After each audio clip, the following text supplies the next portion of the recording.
talk about Guantanamo Bay. Who knows what Guantanamo Bay is? Is it that beach resort? It's an indefinite detention center, meaning they can hold you as long as they want.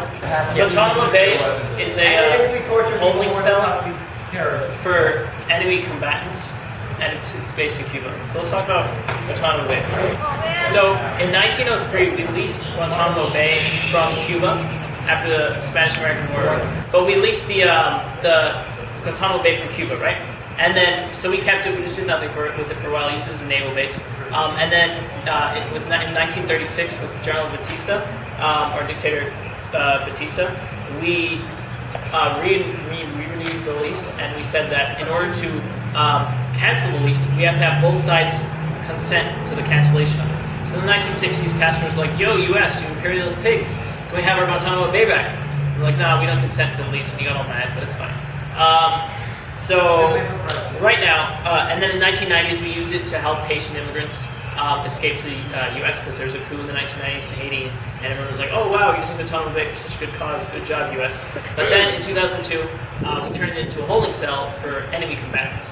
And a lot of people had problems with that for a couple of reasons. One, we don't use civilian courts because of Bush's Military Commission Act in 2006 that turned the terrorists or suspected terrorists into, what do they call them? Technically, saying they're combatants from a foreign terrorist group, which means they're exempt from the Geneva Convention, which are certain rules that most countries in the world have to abide by because they signed a treaty after World War II to restrict certain practices in wartime, like chemical weapons and torture and stuff like that, right? So in order to exempt them from that status, we said they're from a foreign terrorist group instead of a standing foreign army. So they're exempt from that status, and that's why we can do such things as like use coercion in our interrogation techniques, which is torture.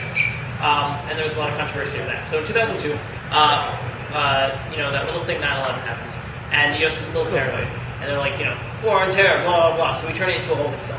And since then, I think we've had about 800 to 900 enemy combatants in there, passing through there. And a lot of people have a lot of problems with Guantanamo. Other people seem to like it because it does a couple of things. One, it doesn't treat them as U.S. citizens, which means that they're tried by federal military courts, which aren't accountable to the normal systems that a judicial court in the United States trying criminal would be. So it seems kind of unconstitutional or immoral according to some people. And two, that there's such things used as like physical coercion, being torture, like waterboarding. There's been released tapes from the Bush administration, which means waterboarding terrorists, which is like making them feel like they're going to drown in order to do those secrets. You're upside down for the battery and you put the water. Basically. So anyway, so Obama comes around and he's like, yo guys, I'm going to be elected president, and I'm going to shut down Gitmo. And Harold and Kumar are like, yeah. So he gets elected, and it was awesome, or it wasn't. And so he gets elected, and then 2009 comes around, and he tries to shut it down, right? So he's like, all right, guys, let's shut down Gitmo. He tells Congress to vote. And Congress goes, the Republicans in Congress are like, well, sorry, Obama, but we're going to tie the closure of the continuation of Guantanamo Bay to the National Defense Appropriation Act of 2009. The National Defense Appropriation Act is kind of similar to the continuing resolution that we use or like the tactics used in the government shutdown a couple weeks ago, which was the continuing resolution to continue the government in the same way that the Republicans used Obamacare as a leveraging tool to get something passed on Obamacare, like defund it, or not defund it, but delay individual mandates. So what the Republicans did in 2009 said, okay, there will be no money allocated to the military, which means it has to shut down, unless we pass this National Defense Appropriation Act. Included in the National Defense Appropriation Act is the guarantee that Guantanamo Bay will continue to operate. So Obama's like, well, all right, I don't let the military shut down. We're going to let Guantanamo Bay continue to operate. So today we still have Guantanamo Bay operating. And today we have around 560 people in there, in Guantanamo Bay. 560. There's a hunger strike going on. What? There's a hunger strike going on. I think they shut down. I don't know if it's still going on, but yeah, recently there was protests within the. Yeah, they don't strap you down or shove things up your nose. Yeah. Into your stomach, so you don't die of starvation. Yeah, I think Sasha took a Jordan pick up last year. Recently there's been controversy because the prisoners in Guantanamo Bay have been force-fed because they're on a hunger strike to protest some of the conditions. And like to give you an idea of some of the conditions, there's been reporting that the guards would mistreat them in such ways as like sodomize them with like random plastic things they found in the prison. And if you don't know what sodomizing is, then ask your parents.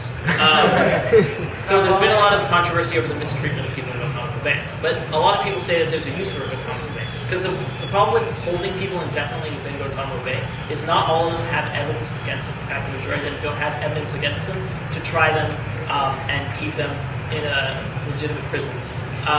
And so what happens is we're like, okay, so let's just release these terrorists. Wait a second. What happens if we release these terrorists? Well, according to the Pentagon, 20 to 40% of them go right back to being terrorists.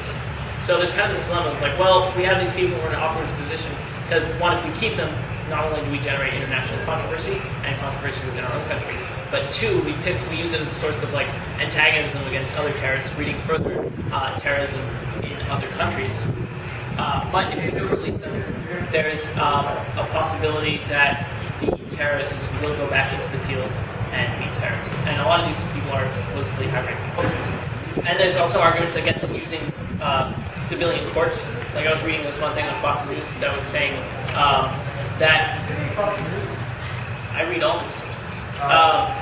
That military courts are much more efficient at trying enemy combatants. For example, or he said that 400 enemy combatants have been tried successfully through federal military courts, as opposed to like just a couple of civilian courts treated as criminals.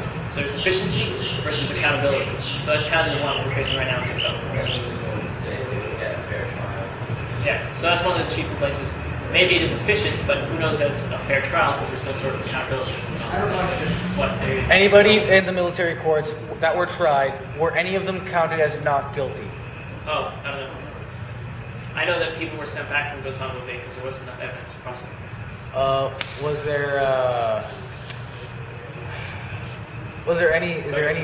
Is there any diplomatic agreements with the United States on how to possibly rework things on Guantanamo Bay to stop it? What do you mean? Like, has there been talk in Congress, or have other There's countries? Been a lot of talk in Congress.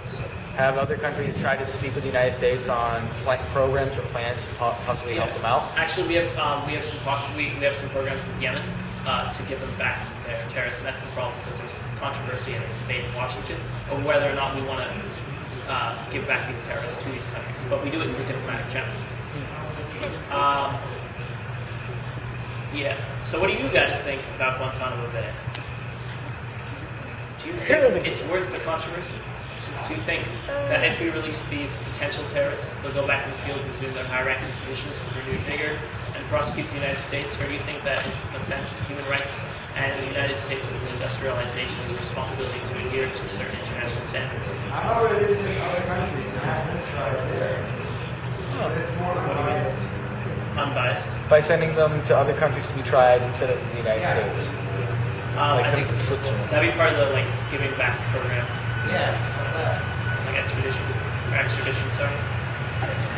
Yeah. They're terrorists. They're not terrorists, they're enemy competitors. Can't be tried internationally. What do you mean? Like the ICC? I don't really know what protocol is on that. That's interesting. I don't know. I think ICC generally goes for bigwigs like Milosevic and quote unquote Coney. What's up? Maybe, yeah. That would be interesting. I haven't researched. If they are technically high official, people, then they should be it should be tried by the international courts, because by all standards they are not only a threat to the United States but to the rest of the world. So the United States, I wouldn't say is obliged, but it's morally just that they should be tried internationally instead of just in the United States. Maybe.